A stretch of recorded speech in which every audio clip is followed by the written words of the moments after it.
رب کریم نے فرمایا وَمَا الْحَيَاةُ الدُّنْيَا إِلَّا مَتَاعُ الْغُرُورِ، فرمایا یہ جو دنیا کی زندگی ہے یہ ساری دھوکہ ہے، نہیں ہے دنیا کی زندگی مگر ایک دھوکہ۔ دنیا بنانے والا خود فرما رہا ہے، بنانے والا کہہ رہا ہے دھوکہ ہے۔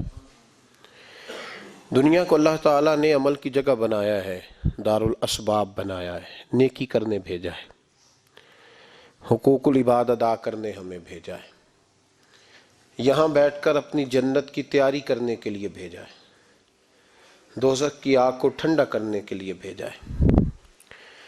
یہ جو مزاج امت مسلمہ نے اپنایا ہے کہ دنیا جمع کرنا، دولت اکٹھی کرنا، اپنی زندگی کی دوڑ پیسوں سے شروع کرنا اور پیسوں پہ ختم کرنا، اس کو پسند نہیں کیا نہ اللہ نے نہ اللہ کے رسول صلی اللہ علیہ وسلم۔ رزق حلال کمانے کو عبادت کہا، لیکن مقصود رزق حلال نہیں، مقصود اللہ کی ذات ہے، مقصود اللہ کے رسول صلی اللہ علیہ وسلم کی ذات ہے۔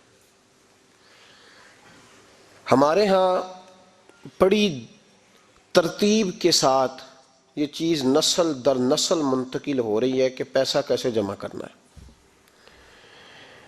بچہ بڑا سیٹ ہے جی، کس طرح سیٹ ہے؟ کہتے ہیں ڈھیر سارے پیسے کماتا ہے، امپورٹ ایکسپورٹ کا بزنس ہے، مال بھیجتا بھی ہے، منگاتا بھی ہے، بڑا سیٹ ہے۔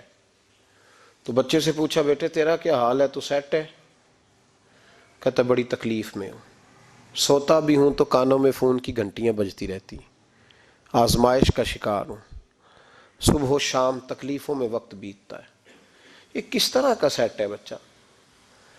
ہماری منصوبہ بندی ہوتی ہے کہ بچے کو ایسی جگہ لگانا ہے جہاں سے وہ جھاڑو کے ساتھ پیسے اکٹھے کر سکے۔ کیسے وہ سیٹ ہوگا؟ کس طرح کر کے نظام چلے گا؟ رزق حلال کمانے کو حضور صلی اللہ علیہ وسلم نے عبادت کا درجہ دیا ہے۔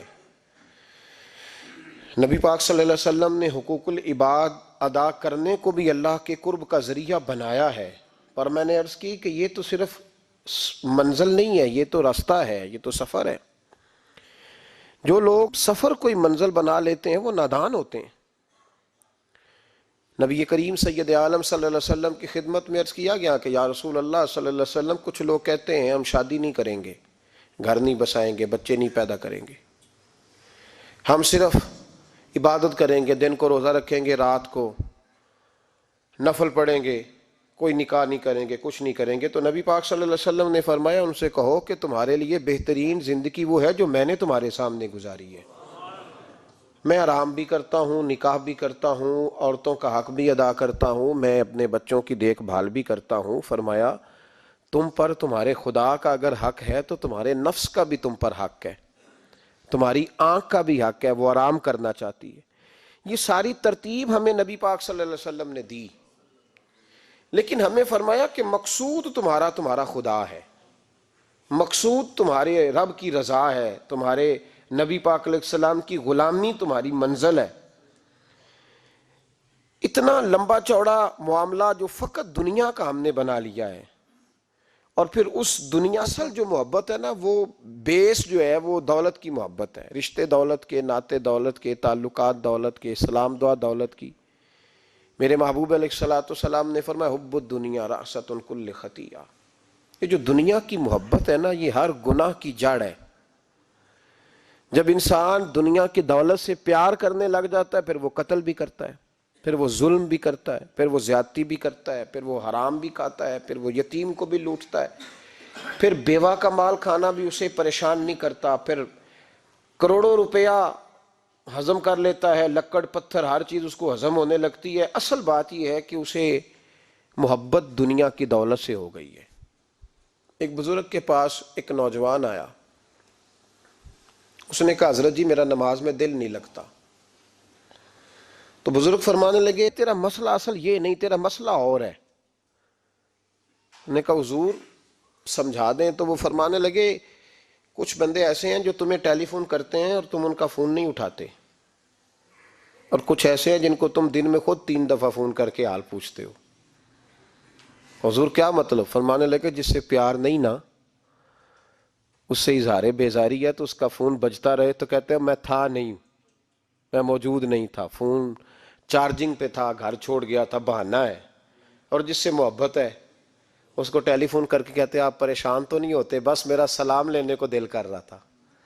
فرمانے لگے کہ تیرا اصل مسئلہ یہ ہے کہ تو نے محبت نہیں کی اللہ رسول سے۔ اگر تیرا خدا رسول سے پیار ہوتا تو یہ جملہ کیسے آتا کہ نماز کو دل نہیں کرتا؟ پھر تو تیرا تہجد کو بھی دل کرتا، پھر تو تیرا ہر وقت قرآن پاک سینے سے چمٹائے رکھنے کو دل کرتا، اس لیے کہ تیرا مقصود اللہ کی ذات ہوتی۔ چونکہ مقصود دنیا داری ہے، مقصود دولت بنا لیا معاذ اللہ، مقصود ایک رنگ بنا لیا ہے، اس کا نقصان قوم اٹھا رہی ہے۔ نقصان رشتوں میں، نعتوں میں حسن نہیں رہا، پیار نہیں رہا، ترتیب نہیں رہی۔ ایک ناروے سے دوست نے فون کیا، مجھے کہنے لگے آپ بڑی تقریریں کرتے ہیں، کوئی ہمارے حق میں بھی کر دو۔ تو میں نے کہا کہ آپ کو کیا ہے؟ کہنے لگے آپ پردیسیوں کی مجبوریاں نہیں سمجھتے۔ میں نے کہا کیا ہوا؟ کہنے لگے حضرت جی شکوہ ہے کہ ہمارے اپنے ہمیں جب بھی فون کرتے ہیں وہ یہ نہیں پوچھتے کہ شام کا کھانا کھایا ہے کہ نہیں کھایا، وہ کہتے ہیں وہ شادی آ گئی ہے تو جلدی کرو، پیسے بھیج دو، فٹافٹ کرو۔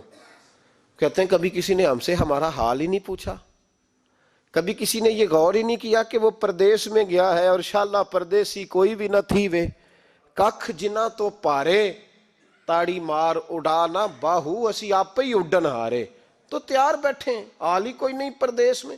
یہاں حال یہ ہے کہ جو فون کرتا ہے، ایک بزرگ کہنے لگے کہ 22-23 سال دیے ہیں پردیس کو، تو اپنی ہی بیوی کو فون کیا ہے کہ اب نہیں ہوتا، گھٹنوں میں درد رہتا ہے، کمر کمزور ہو گئی ہے، اب میرا دل کرتا ہے گھر آؤں اور میں اپنے گھر میں بیٹھ کے بچوں کے بیچ بیٹھ کے روٹی کھاؤں، اعصاب کمزور ہو گئے ہیں، دل کی دھڑکن تیز رہتی، پتہ نہیں کب وقت آ جائے۔